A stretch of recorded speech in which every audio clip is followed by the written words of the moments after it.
Oh, sorry about that, folks. Here we go. We're doing the show. We had a few streaming technical difficulties, but we are up and running. Welcome. We got a great show for you.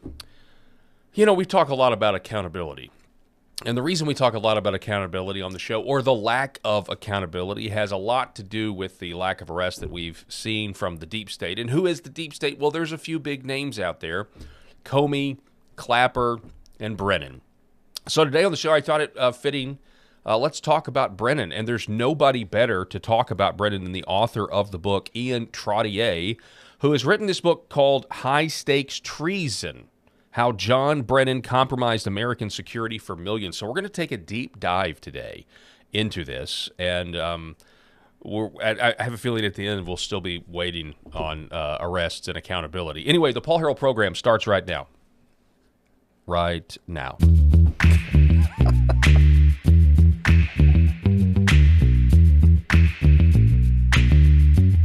The Paul Harrell Program. All right. As always, I want to remind everybody to like, share, subscribe on whatever platform you're watching on, whether it's X, whether it's Rumble, whether it's YouTube. Just do all of the things that would help us out and help us grow the show. We would very, very much appreciate it.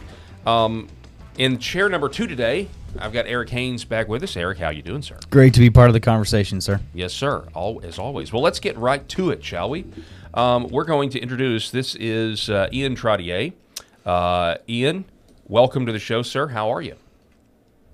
Yeah, pleasure being with you guys. Thanks for having me on. Absolutely. Now, I know your book came out. It was last year, right? Last summer.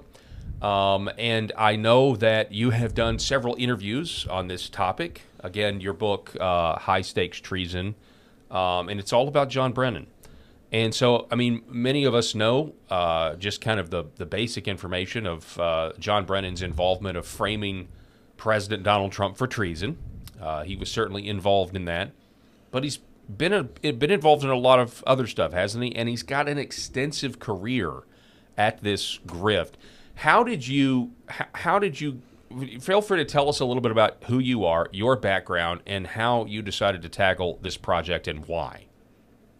Yeah, so I think probably the most compelling thing that listeners and viewers need to understand is that while John Brennan was a student at the University of Austin, in 1976 he voted for a guy named Gus Hall for president, a legitimate presidential candidate through the Communist Party USA.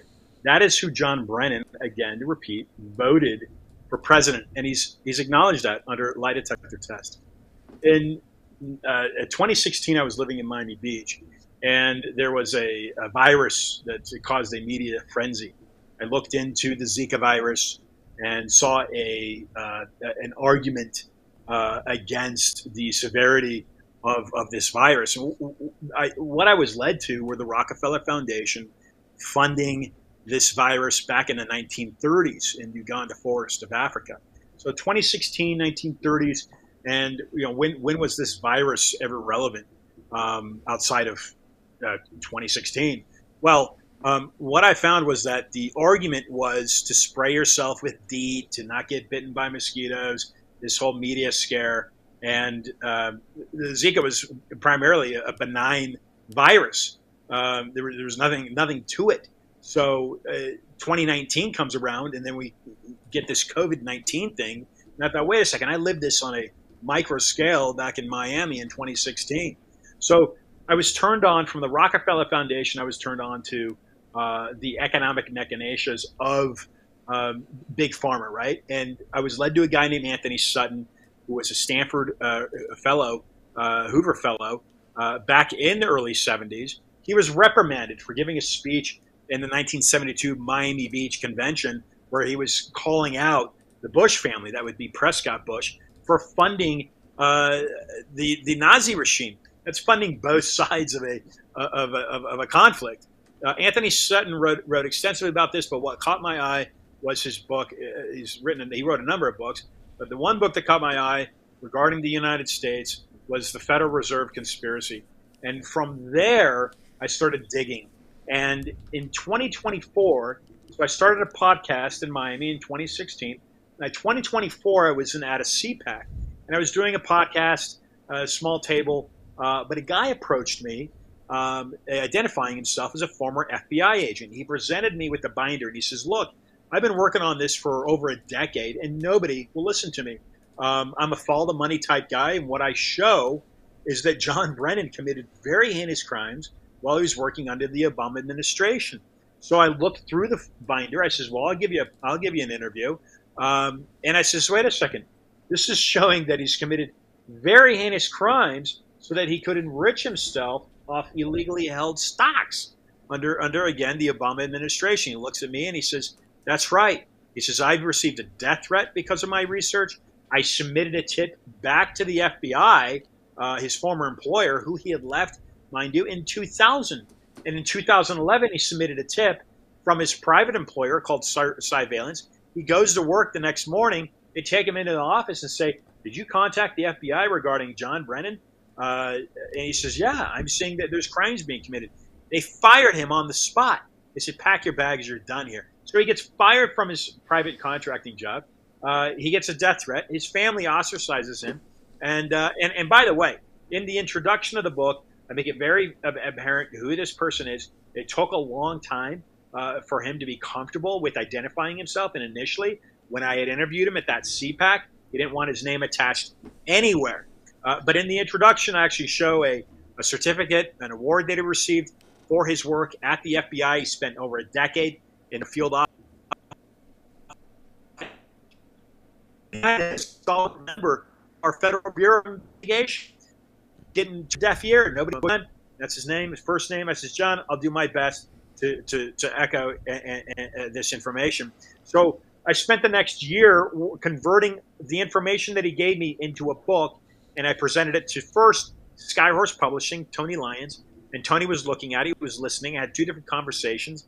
He didn't give me a publishing contract, but I was introduced to a guy in New York that knew Post Hill Press. And Post Hill Press had published the real Anthony Fauci.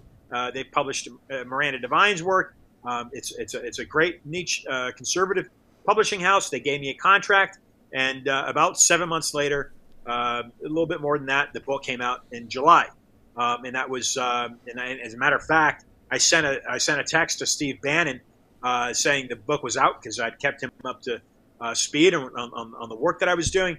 He says, "Can you come on in 3 hours?" So I joined his show, Natalie Winters, and Steve was out in the field at the time. He calls in and he says, "This is the most exquisitely timed release of a book in the history of publishing," because, guys, that day in the Oval Office, Donald Trump called out Barack Obama for treason. So, yes, as we know, what I'm working on is John Brennan, and we've caught this guy red-handed. There's over 110 pages of an appendix that show all the White House visitor logs, all the scheme that he created to mask his malfeasance. It's all shown in the book. It's being circulated, of course, now since July. So really appreciate you guys having me on, and I'm happy to dig into it a little bit more. But that is kind of a background of who I am and what I've done the past decade of my life.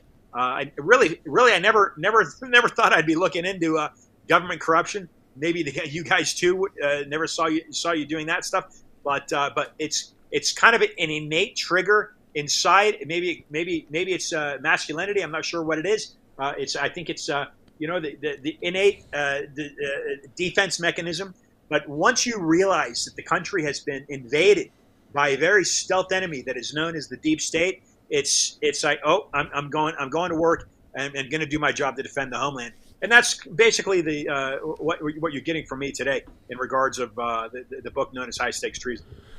Well, so I mean, this is it's confirming what it's all shocking, and we've kind of all gotten used to it, right? I mean, 10 years ago, you would imagine that it was as bad as we all know it is now. It was kind of our intuition, but now we have, it's all confirmed as things keep coming out. I mean, you can really take anything like the Epstein files that we see today, or just this notion that, hey, the intelligence community are there for our good. The intelligence community are there because they're protecting us. And yet you look at somebody like John Brennan, and this is not about national security. This is just as simple as it's a tale as old as time, right? This is just about enriching yourself. This is about basically, I don't know, losing your soul. I mean, you get so in deep. This is not about protecting people. This is about your own narcissism. This is about your own ego. I mean, those are the people that are put forth. The media says are the guardians of democracy, and yet you're saying that that's not the case, and it's not shocking anymore because we all believe it, and yet we're all waiting on something to be done about it. And so let's just start there. First question. Do you agree this isn't about protecting America? This is about enriching John Brennan and all of his friends, right? I mean, that's the scheme here. Yeah, one of the reasons that I pointed out that he had voted for a communist a candidate for president is because I think John Brennan was used as what's called a penetration agent. So he is likely identified early on in his life, recruited by the CIA. He became very committed to the CIA, and he was probably likely used by this deep state mechanism to help build up the narrative that they were desiring to build up. And that is the aftermath of what we're experiencing in our generations of something called the Red Scare in McCarthyism, whereas the communist threat to this country has never gone anywhere. It simply lurked in the background. The deep state, let's call it, was very successful in building up John Brennan, putting him in the Saudi Arabia office, creating that intelligence factor that he became as an asset to the deep state.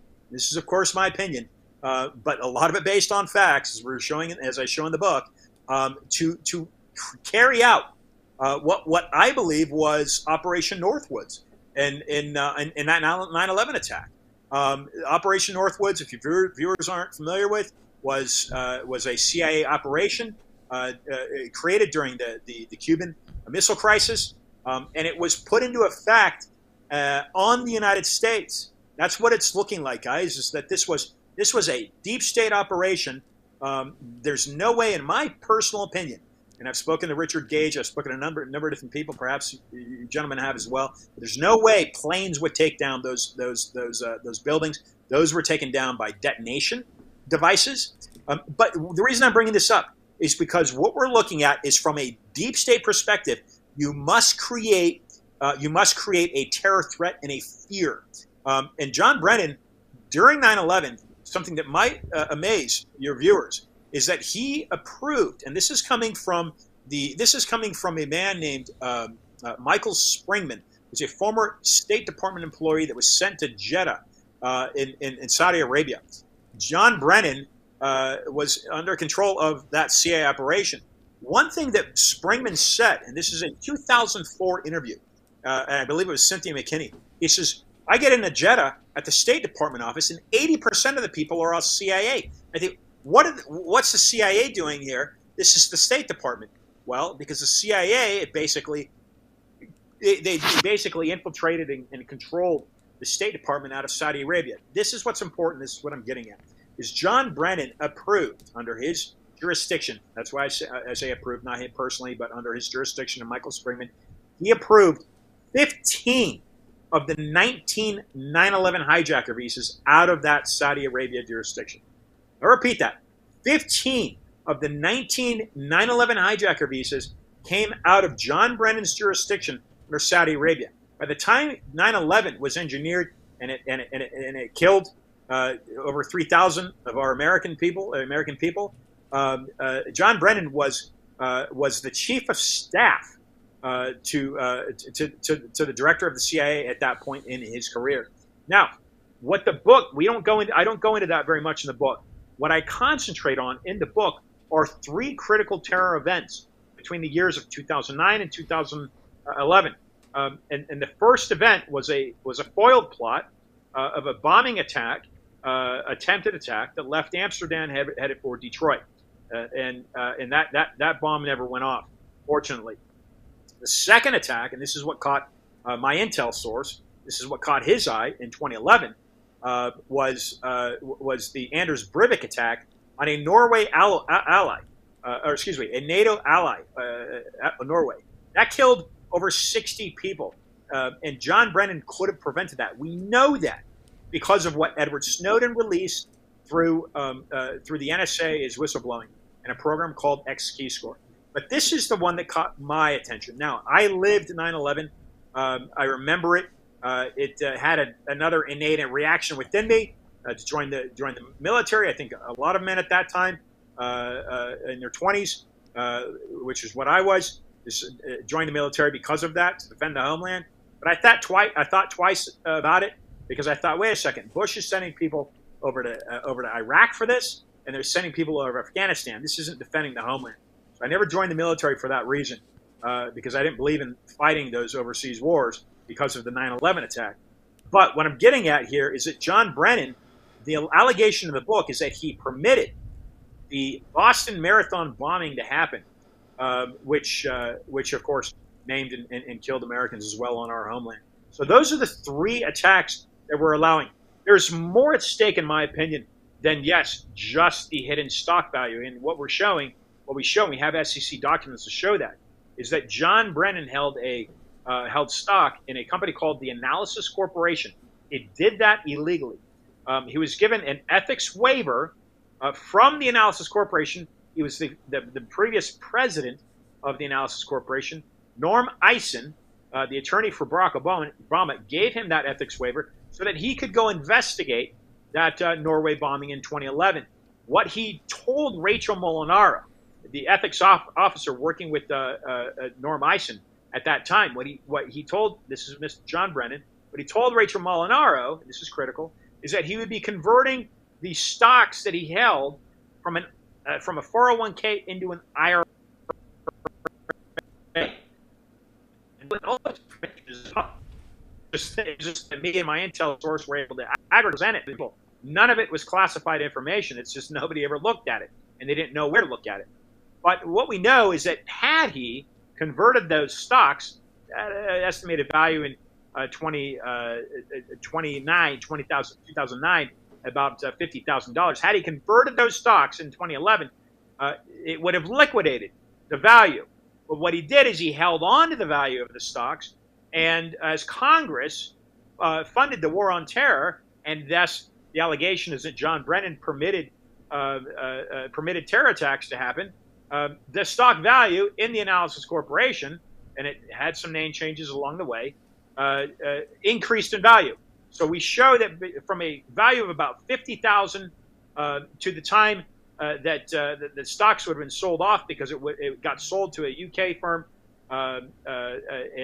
which was interesting enough based in Hong Kong. That's China, domiciled in China. Is that those stocks would have valued at just shy of $5 million. So what we allege in the book is that John Brennan captured just shy of $5 million in illegally held stocks in the Analysis Corporation, while purposely allowing a Congress to fund the war on terror, and thus allowing terror attacks to happen on the American people and a NATO ally. So interesting enough, when you look at Noriega, we just had Maduro arrested, and he's now in Brooklyn. He's in a jail in Brooklyn. But a lot of people compared that to Noriega. And interestingly enough, is Noriega was extradited and returned back to the United States and went through a court in the U.S. After he left the U.S., he went to France because he faced charges in France. If I am successful in getting this information out, and if John Brennan, he's been subpoenaed, as I think the three of us all know, he's been subpoenaed in that South Florida court. If he is grilled on this information, which I've asked Congress to do so, and I'm trying to get to Mike Davis, who's an attorney working with Jason Quinones in that South Florida subpoena.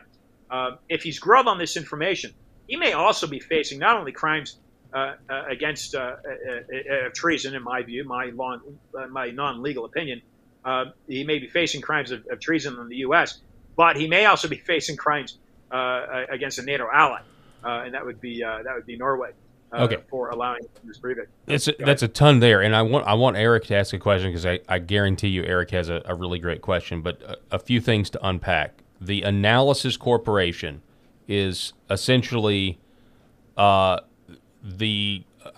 consultant that makes a lot of money after a terrorist attack, right? They turn to them, hey, we need you to analyze the situation, right? I'm just putting it in layman's terms.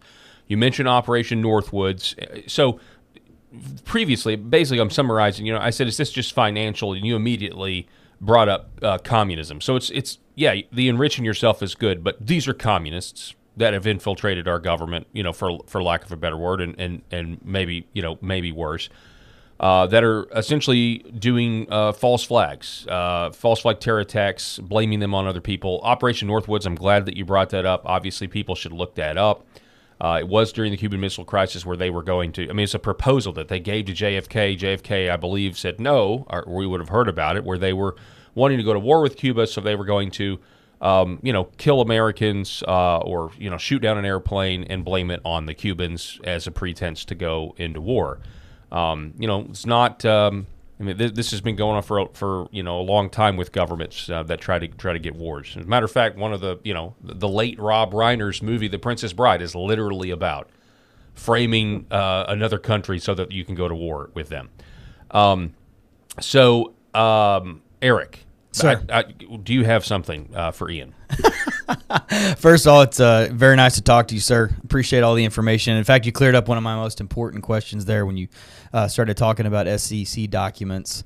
I deal a lot with stocks and have seen this play out with chief executives and chief officers of private corporations that amass millions and millions of either restricted stock units or stock options.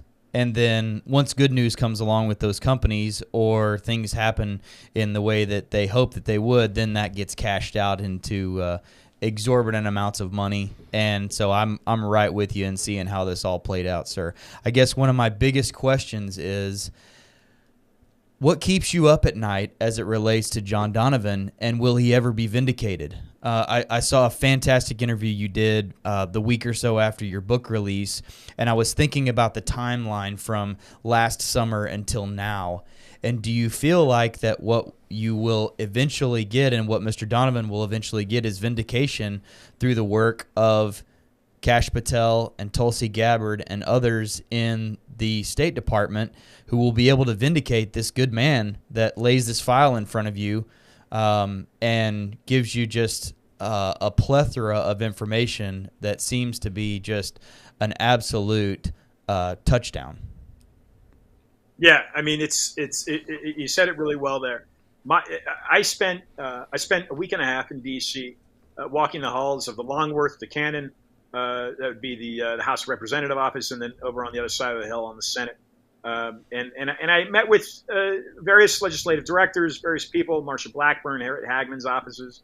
And interestingly enough, as John and I walked out of Hagman's office, we took a left, and Nancy Pelosi and three of her people came walking by us. John gave her a nasty snarl. I probably smiled at her. But what was interesting is that she walked over to the Hill, and there was a video clip that went viral of her snaring at a Lindell TV reporter. I don't remember. Yeah, shut up. Remember? Yeah, exactly right. That happened probably 10 minutes after John and I met with Hagman's office. No way. And I had left a copy of the book at Pelosi's office. I didn't hand it to her. I just left a copy of the book. But there's 100 copies of this book circulating right now in D.C. from my efforts. And Pam Bondi has received a copy of this book. Even the chair of the SEC was mailed a copy of this book. Crickets, though, you guys, really interesting because nobody, and I got a little bit of interest from legislative staff on the Hill. Spoke to them a little bit. It's kind of fizzled out. There's not a whole lot of interest that retains. But of course, John Brennan isn't in the news. He's kind of fluctuating. He was in the news a little bit. Now that subpoena is being worked on. He's trying to get a change of venue in the court. He's of course not responded to me in the inquiry that I've reached out to him, and I've tagged him a number of times on Twitter. I'd like him to answer these questions. If all this information is incorrect, Mr. Brennan, then I owe you an apology. But from my vetting and my research, I'm standing by it, and I'm saying it's not false. This is correct information. As far as an American hero that we all have, which is this John Donovan, this individual that stayed year after year after year after year, aggregating the information that he presented to me. It would be my desire that President Trump host him into the Oval Office and give him the medal, Presidential Freedom Medal of Freedom, because this is a man that is exposing a very critical, and it's being overlooked right now. This is a very critical element and piece to taking a swipe at the deep state. It's he casually mentioned deep state this, fake news that. To actually take a notch away from the deep state, which is what we have here with these crimes, the alleged crimes of Mr. John Brennan, that would mean a major victory for this constitutional republic and in cleaning up some of the deep state. So as far as my desire, that would be my desire for Mr. Donovan. And of course, we've got basically, the way I look at it is we've got basically, maybe 2.5 years to try to get some movement on it. We've technically got 3 years left of this administration. If the other side, let's say, the Clintons, right, and they finally caved in, they finally said they'll talk to Congress. If the other side of this situation, and Barack Obama here, and likely, Barack Obama certainly, I would believe, is a very socialist political thinker. He seems like a very nice person, but and I'll get into the UK connections here, because there's a very critical United Kingdom connection. And with that said, Brennan recently testified to members of the UK Parliament, not in regards to the contents of this book, but in regards to what kind of was happening in his realm of being subpoenaed and why he was being subpoenaed. And that's very, very clear. For the DOJ testimony, the man should be charged with perjury, and I think he will be. It's my goal that when he is back under a testimony, whether it's in a South Florida courtroom or if it's on the Hill before Congress, that he answer questions regarding the material in this book, high stakes treason. But that would be my desire as to what would happen with Mr. Donovan, because yes, as you alluded to, I think, Paul, we have a lot of bad apples in our intelligence agencies, especially the CIA, but within the FBI and even the CIA, but more critical, of course, to the contents of this book, in the FBI, we have very stalwart, patriotic Americans that simply want to be doing their good and arresting people and prosecuting for crimes and that sort of thing. And that would be John Donovan, the intel source to this book. Yeah, the reason it's so important for me, in my opinion, to bring up vindication is that we just don't see enough of it. We're seeing a lot of glimpses of it in the healthcare industry because we've all been through COVID, and all of the physicians and nurses and healthcare providers that were raising their hand through that era saying, "I'm sorry, but the masking up your children to go to kindergarten is not going to work, and no, you don't need to be giving children vaccinations to protect the elderly, and no, nurse, you of childbearing age, you should not be taking an unproven vaccine," and so on and so on and so on. And all these physicians that were coming out with a lot of really good data, they were losing their licenses, losing their jobs at hospitals. I mean, I saw that play out, and now we're starting to see a lot of vindication. And that's, I think, my hope in this situation that you've brought up in this book is that people will be vindicated, because I still remember George Papadopoulos and a lot of the names that you mentioned, Roger Stone, who did such a great forward and opening for this book of yours. I mean, it's just fantastic. But all those names and how they were dragged through the mud, those folks have to be vindicated. And that's what I hope. And if I were you, not to speak for you, but that would be what would keep me up at night, is that you've done such great work to put all this information out there, and they don't get the vindication that they deserve. Those Carter Page, Papadopoulos, Roger Stone, so many others, and Mr. Donovan, they deserve to be made whole. Yeah, and let me mention John Kiriakou. And there are 3 forwards to this book, and what's important for viewers to understand is that the first person, once it had all been edited and the manuscript had been compiled and it was being worked on to be presented to the publisher for publication, I had already had the contract. I'd gone to General Flynn in regards to writing it forward. And General Flynn initially said that he was on board. He would write it, but then his schedule got busy, and he didn't provide it.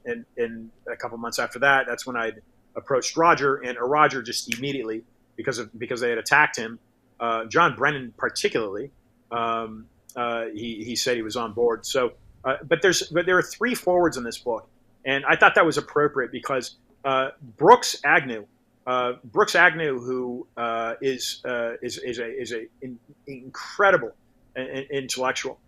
He formerly wrote speeches for Alan Keyes. Is the second person that has written the forward. But what's come to light recently is a guy that had joined my podcast a number of years ago, and I simply hosted him because he was exposing malfeasance during the Bush administration, which was the torture, the waterboarding issues in Guantanamo. This would be John Kiriakou. And John, who'd become a friend, I approached John and I said, John, look, I've got this information on John Brennan. It's going to be released at some point. At that time, I didn't know what the date would be. Would you write a forward to it? So those are the 3 forwards in the book. And John Kiriakou, interestingly enough, and he's spoken with, he's been interviewed by Joe Rogan recently and Tucker Carlson and a number of outlets. But John Kiriakou has raised his voice in opposition to John Brennan immensely since the publication of this book, because John Brennan, according to John Kiriakou, destroyed his life. Now, John spent time in prison, but he was targeted by John Brennan. So that's another name I wanted to mention in regards to the vindication. And George Papadopoulos, Carter Page. There are a number of people that associated with Donald Trump that were attacked by John Brennan. To segue again into the UK, because I think it's very important to mention this. While I was on the Hill, I tried to help the congressional staff understand why John Brennan would have motive. Certainly money would have been one of the motives. If you're a communist, if we look historically, taking away gun ownership, private gun ownership, is another motive. We can see that with Mao Zedong. And I think some of the estimates are that Mao Zedong killed 60 million Chinese people over taking gun rights away. That's 60 million Chinese people that died at the hand of Mao Zedong over gun rights. And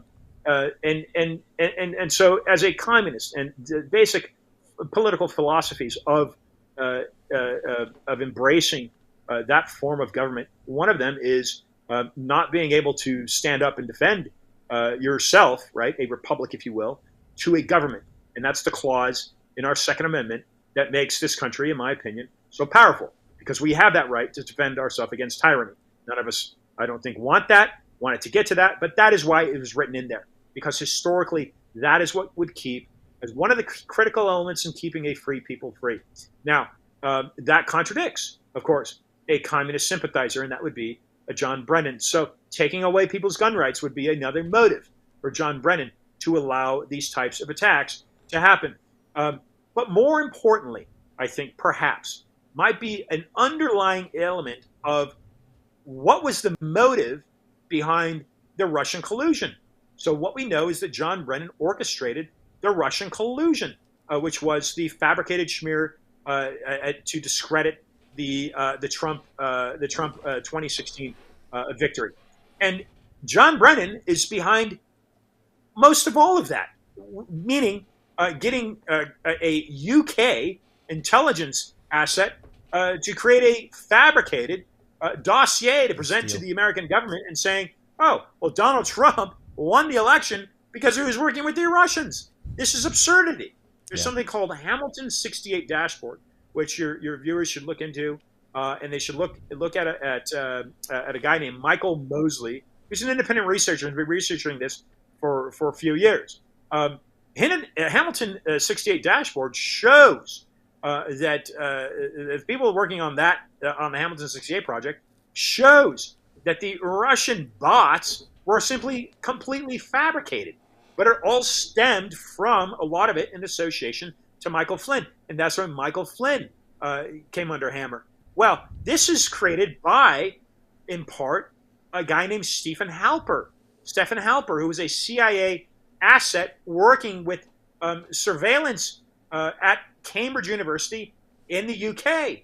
with a guy named Richard Dearlove. And Richard Dearlove today operates, and that would be Sir Richard Dearlove, critical to point out that title. Richard Dearlove today operates a surveillance company called Crossword. But they smeared, they meaning Halper, and assuming Dearlove, but certainly Halper, and Dossier, Christopher Steele. The smear was on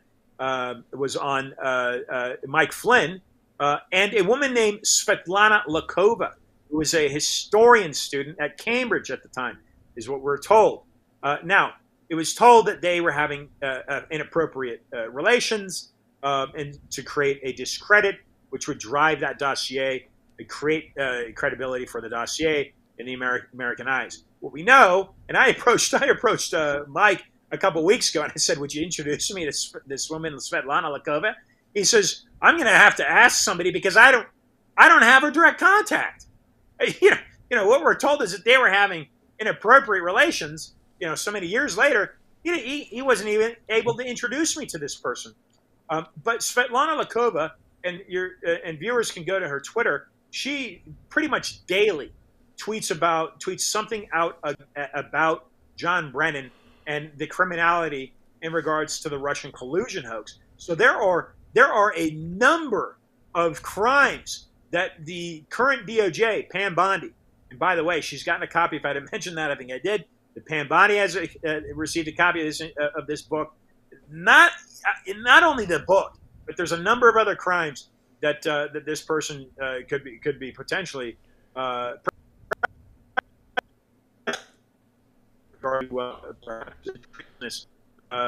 acts on the American people. I can keep going if you want. No. Sorry, we had a brief connection interruption. Is there the UK connection? Is that why? It seems like former President Obama seems to always retreat for meetings at 10 Downing Street. Is that the reason? Yeah, in my opinion, that's certainly the reason. There's something critical, and I've spoken about this with Michael Jaco, if you're familiar with who he is. Michael Jaco is a former, not only Navy SEAL, but he's a member of an elite cert team of the Navy SEALs called Team 6, SEAL Team 6. And in fact, tomorrow, guys, I'm going to be joining Michael again for an interview with John Kiriakou. At least that's the schedule. And we're going to be talking about this. But about 2 weeks ago, I interviewed with Michael, and we spoke about this. So this will come full circle here in regards to, and as I mention this, I want people to consider the United Nations in all of this, because the question should be asked: does the United Nations have the best interest of our constitutional republic? And my answer to that is no, they do not. So my answer to the United Nations, just briefly, is that the United Nations is very much part of this deep state globalist apparatus that aims to tear down and bring down our constitutional rights, which some may argue, Paul Craig Roberts being one, that we simply don't have any more of those rights. But I would argue that we do, because the three of us are speaking, and that would be freedom of speech and freedom of media. So we still do have many of those rights, and certainly we have Second Amendment rights. So I think there's a lot of rights that we still do retain. But that doesn't mean that there's not an outside force, meaning a foreign or global force that is working to undermine those constitutional rights and bring the country down. And they have the country pretty well divided right now. You had a previous administration with Joe Biden saying, "Hey, Amnesty International for everyone, come one, come all," with completely open borders. I was down in Arizona for a couple days. I walked those borders. Jim Chilton, who owns a ranch, part of his ranch is on that border. I saw the men. I saw them walking right over, and nobody was stopping them. And these are military-aged men, the ones that I saw. Certainly there were some children with mothers looking for a better life. But these were men coming in from Africa. These are men coming in from all over the world. China. They were not here they were not here because they were good, honest people. If they were good, honest people, they'd be applying to enter the country legally. So you have one administration here that we just experienced for 4 years, completely wide open borders. And then the other side of the dialectic, guys, would be the Trump administration saying, oh, you know what? No, we want closed borders. We want constitutional rights. We want to keep our republic safe. So they have us, meaning the globalists. And again, I'm talking about the UN, and we can draw in USAID. We can talk about Dominion Voter and how USAID, which was basically money going into the UN, but it was financing 72 different countries' Dominion Voter. And we know Dominion is a fraudulent voting system adapted by the Venezuelan people. So let me get back real quick into the UK, because you mentioned the UK. Yes, the UK is very important understanding in regards to infiltrating our intelligence services. And so there was a great guy. You talked about COVID-19. There was an airline pilot. He's a friend of mine. His name is Josh Yoder, and he was very much opposed to passengers having to be required to be vaccinated to board airlines. Josh Yoder stood up against it, and he's one of the few airline pilots, and they were successful.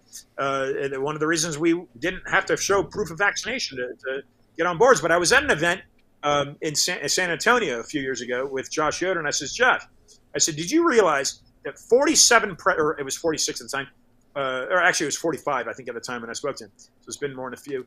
I said, the 45 presidents, only one has left office without a federal deficit. Do you know who that was? He had no idea. A lot of people would say Trump. Some people would say Bush. Some people would say Washington.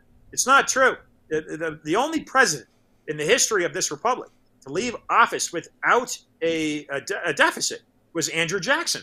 And Andrew Jackson ran on the re-election platform of killing the bank. He's the guy. He was the president, is known as the man that killed the president that killed the banks. He knew of the foreign influence. So Josh looked at me and says, "Wait a second. So you're telling me with a 36 trillion and counting, and whatever the deficit was at that time, with a $36 trillion federal deficit, Ian, you're telling me that we gained our physical independence, we have our own country physically, but that we don't have our economic independence.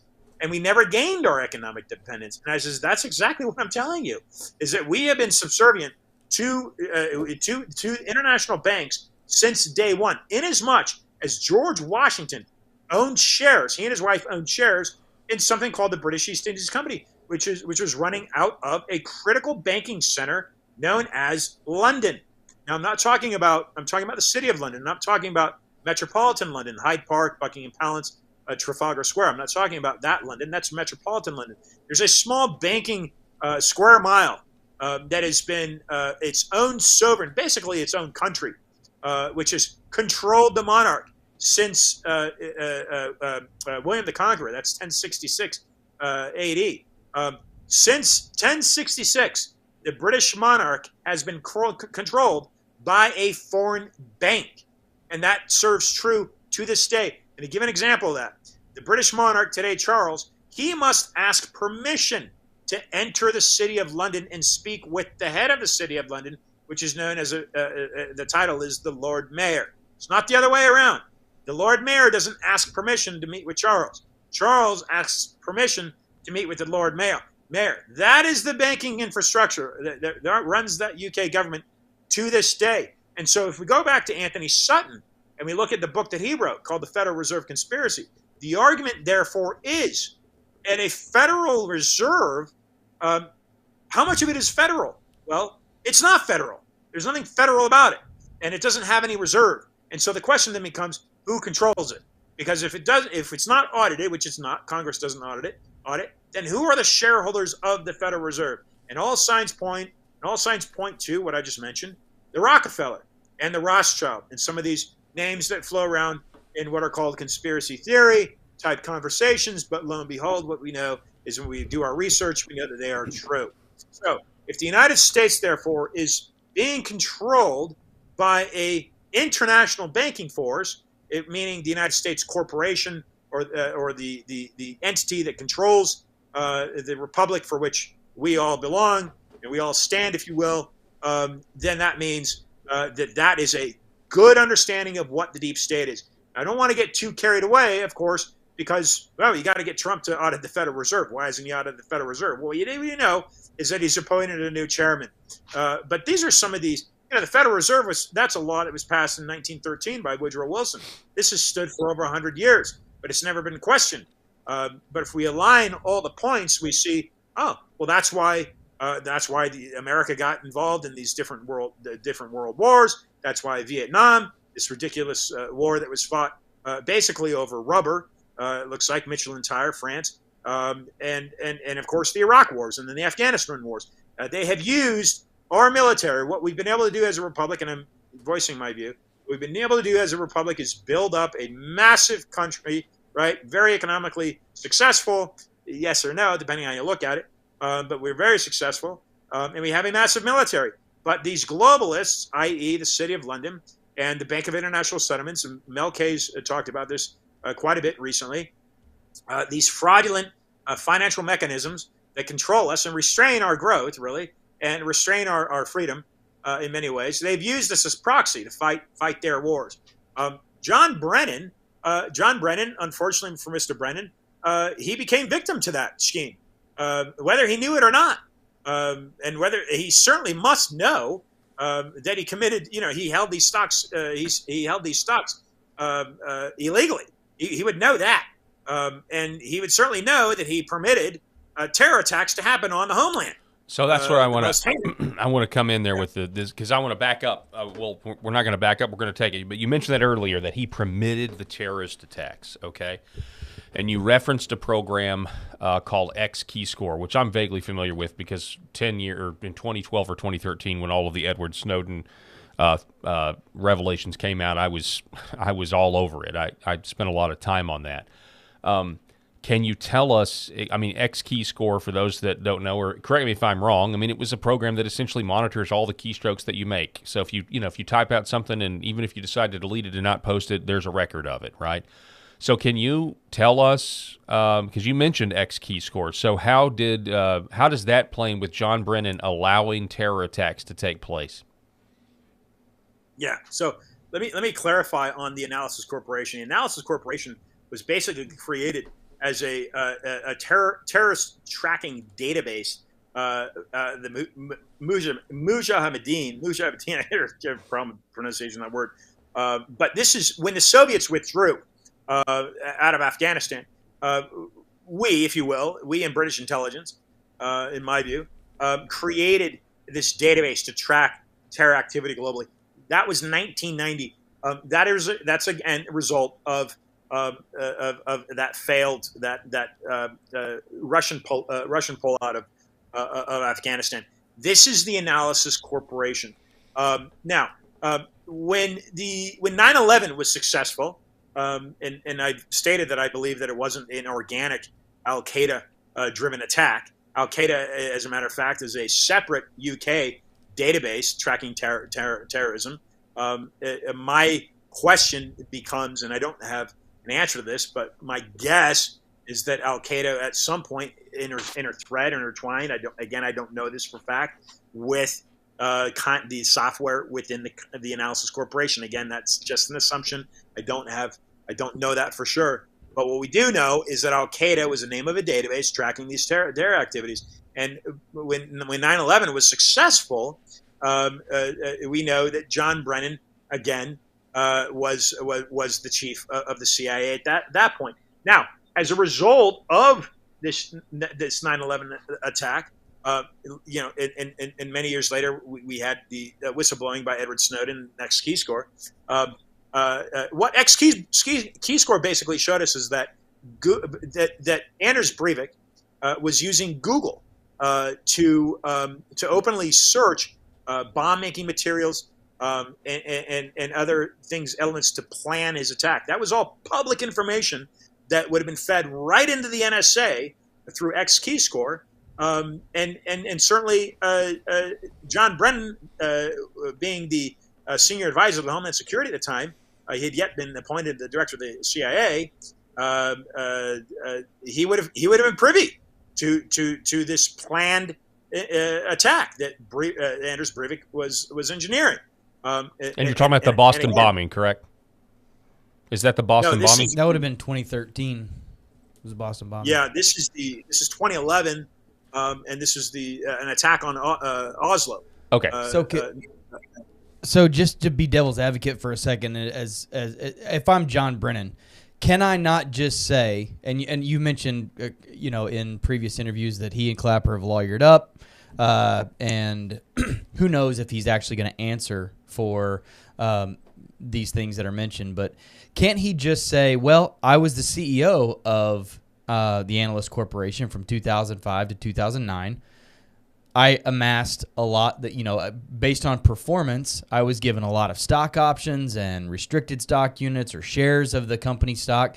And at some point, years later, after those matured, I exercised them and I sold them off whenever I wanted to cash out. I mean, I watch chief officers in corporate America do that all day, every day.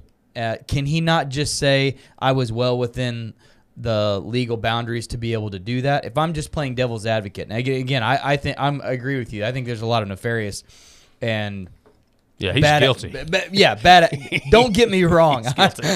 Don't get me wrong. I'm not using this to give him an excuse, but wouldn't that be just something that he would be able to say though? Well, I cashed in my shares whenever I wanted to after 2012. The company wasn't operating independently at that point. It had gotten folded in to another government organization, and I just cashed in whenever I wanted to.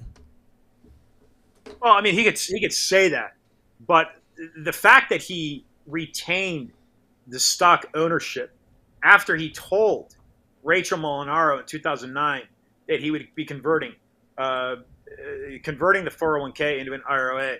Yeah, this is where I wanted you to key in on the SEC documents that you had that prove some of that stuff, because that's really key.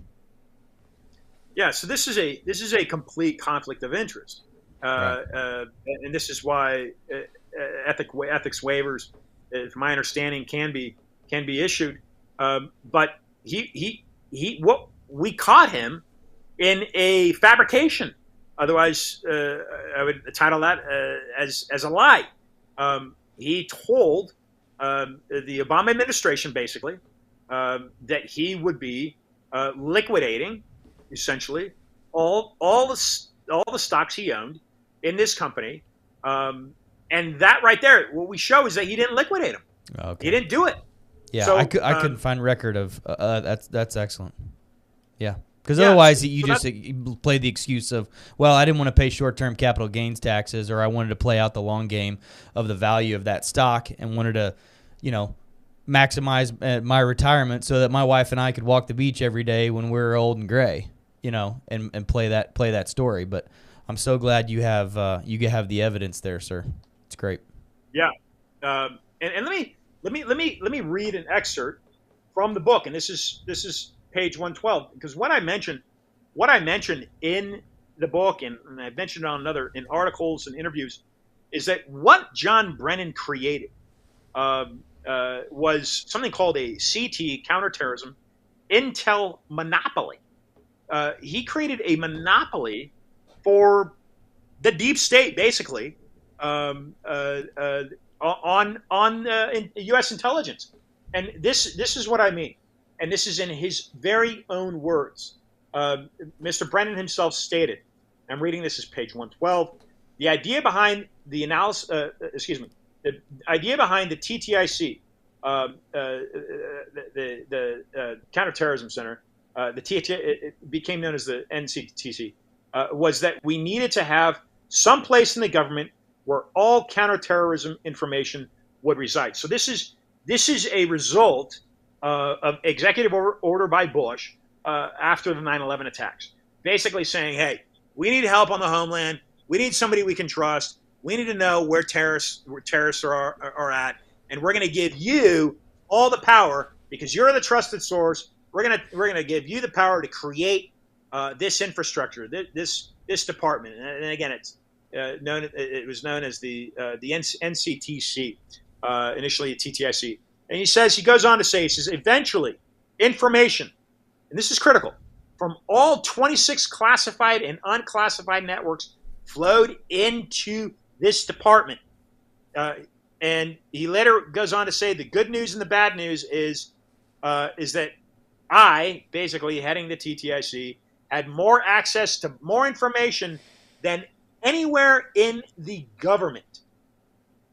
Let me just repeat that. And so The National Counterterrorism Center, which is what John Brennan created, by creating that, and meaning, by the way, people that he brought in to the fold. And recently, about a month and a half ago, there was a guy at, I think it was George Mason University. There was a panel discussion. John Brennan was part of it. And the guy in the stands, a former NCTC analyst, stood up and questioned him on the some of the Tulsi Gabbard email releases, where John Brennan openly stated and said it was BS and disinformation. But what's critical is because John Brennan himself created the NCTC, he was able to aggregate all, and I'm going to repeat this, more access to more information than anywhere in the government. Meaning, if there is a terror attack happening, or a terror prospective attack happening that we're going to create on the Zarnea brothers, for instance, we're going to create what's called a code word compartment. And all of that information on the Zarnea brothers will go, boom, right into that code word compartment. Well, that's exactly what we show happened, is that he used a guy named Michael Jones, an unwitting analyst, who he would have recruited as protege to work under him, okay? Because, again, Brennan's the guy that created the NCTC, so all of the workers that he brought in basically were people that he would have brought in himself to work under him. And so for the Zarnea brothers, we see, and there's an Anwar al-Awlaki connection here. It's really important for viewers to understand, is that all that information going in to this covert compartment, well, only John Brennan and Michael Jones, more particularly Michael Jones, would have had access to that compartment, meaning it would have skipped over CIA, it would have skipped over FBI, it would have skipped over any of the other intelligence services and gone. The only person that created it would have access to it on a need-to-know basis. That's what we say John Brennan used to, and when I say he permitted these terror attacks to happen, that's how he did it technologically. Ian, we got about 2-3 minutes left of the broadcast today. First of all, I just want to thank you for everything, all your work going and pounding the pavement in D.C., getting this book out, trying to get to accountability. But I guess that's my last question. Are we going to see accountability? Are you satisfied with what Pam Bondi has done? Are you satisfied with the people that have surrounded Donald Trump? Do you think we can do better, or is this part of a long game and eventually we will get accountability at the end? What do you think? Well, my hope is that thanks to Jim Jordan, Brennan's been subpoenaed. So my hope, and I've texted with Mike Davis, who's working as an attorney working on this with Jason Quinones. I mentioned that earlier. My hope is that Brennan will be pressed on some of this stuff. In regards to the DOJ, my understanding is it's probably not going to happen. Pam Bondi, and I've got her personal phone number. She won't answer my calls. Within the executive branch, I think there's probably too much infiltration. Donald Trump is. I'm trying to get this personally to Donald Trump. He's got to grab it, and then he's got to lay down the hammer. That's, I believe, the only way that, as you say, accountability is going to happen. But my guess is I'll just step back and say nothing will happen in the next 3 years. They might get Brennan on perjury. He might get a slap on the wrist, slap on the hand. We're looking at a long game here, from my view. We're looking at guys like the three of us. And I'm assuming all this resonates with you. I don't know if it does or not, but it's the independent American is what I'm getting at, is going to have to critically really start to dig into this stuff and play the long game. And that's the only way. And it may not be that John Brennan, he's 70. It may not be that he ever faces criminal activity in this life. In this life, we may not get him. That's what you're saying. Yeah, he may not. He may not. I will not stop. I will do all I can because I've seen that this research is correct. It's vetted. I stand by it 100%. So I personally will do all I can, and certainly I need help to do that. So if I'm successful, he will be. brought to justice. But I want to take the other side of the narrative and say, there's a chance. Is it likely? I don't know. But let's say there's a chance he doesn't get brought to justice. That means there's a long game. And John Brennan's not the only deep state rat, if you will, within the D.C. government. George Tenet was head of the 9/11. He was head of the CIA during 9/11. The Bushes, people connected to the Bushes. We've got a lot of work to do. And what I see right now is John Brennan is probably, if you will, the lowest hanging fruit with high stakes treason.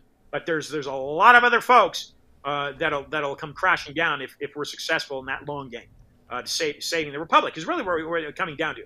Is we're saving the republic. Do we have 50 years? I don't know if we have 50 years. But I personally won't stop doing what I'm doing. Well, your book again, Ian Trottier, High Stakes Treason: How John Brennan Compromised American Security for Millions. I want to encourage everybody to go get it. And once you read it, give it to somebody else. This is good for even people at the state level. If you know any of your local officials, everybody needs to read this. They need to come to grips with exactly the type of government we're living under. Obviously, my fear, Ian, is these people get back in power with no consequences, so they have literally zero incentive to stop doing what we've caught them doing. And then that brings up even larger questions of, are we really even free if our vote matters that little when we're voting for justice? But I don't want a black pill. We'll be black pill bulimics. We'll kind of take it, but we've got to regurgitate it because we do have to have hope, and we do have to keep working. So I'm encouraged by what you're doing. I'm encouraged by your disposition, and I really appreciate your time today, sir. And I'll give you the last word. Yeah, I would just keep questioning everything. And really come to the understanding that the two world wars were created to create and centralize a global power. It doesn't have our country in its best interest, and I would say the United Nations. Look into Maduro. Look into what was called Smartmatic. Look how those elections in Venezuela with Chavez and then Maduro were rigged, and how those people in Venezuela suffered. Whether you're right or left. Look what's happening right now in Minneapolis. It's here, and the biggest thing you can do for yourself and your family and your community is understanding that this is a foreign threat that has invaded this country. It didn't happen with Donald Trump. It didn't happen under Bill Clinton. This has been here for quite a while, and it's time to demand truth, demand transparency, and demand that your taxpayer dollars stay in the U.S. and do what it should be doing, which is paving your roads, keeping your water clean, giving you those rights, the vaccine rights that you should have inalienably. And right now, that's not happening. And so let's keep America great, regardless of Donald Trump. And I thank him for all the work that he's done. But it's up to us. It doesn't, Trump's he's in his 70s. This comes down to the lower generations. We've got a constitution. We've got a republic. It's up to us to keep it. And it's an honor for me to be able to deliver this information, this book. Incredible conversation, sir. Thank you. All right. Yes. Thank you, Ian. We appreciate it. Folks, that's all the time that we have. Want to give a shout out to our sponsors, Red Vive Health, New Horizon Real Estate, Gateway Sight and Sound, T-Guard, Bail Bond, Sherrod Chiropractic. And it's Thursday. We don't do show Friday, at least for now. So have a great weekend. God bless. Go to church, and we'll see you Monday.